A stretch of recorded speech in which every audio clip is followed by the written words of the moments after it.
Perve barbare Tperqan lati Aturat iqta Tperqan lati Malokhu naturaya çulu dönüye.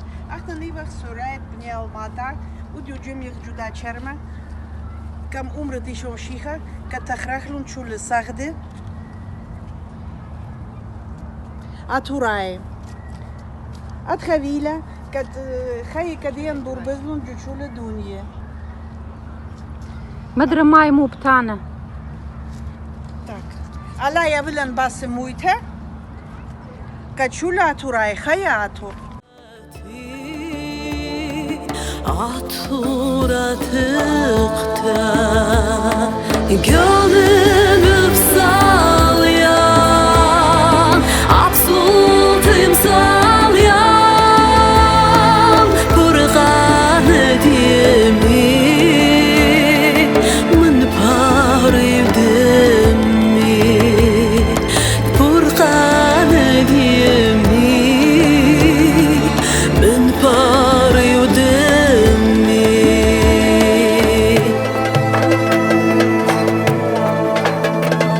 Şusun gülpanu Kabaret nkhasha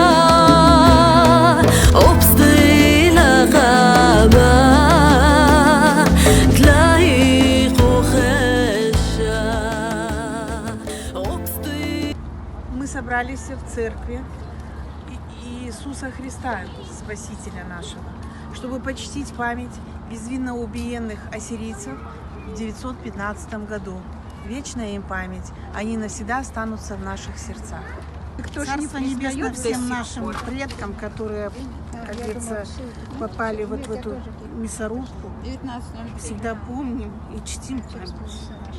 Ну что сказать, самое страшное это то, что это не прекращается и до сих пор в нашем просвещенном 21 веке. Увы, в Сирии до сих пор гибнут ассирийцы. И это самое страшное, что может происходить. Ладно, 15-й год. К сожалению, это и сейчас происходит.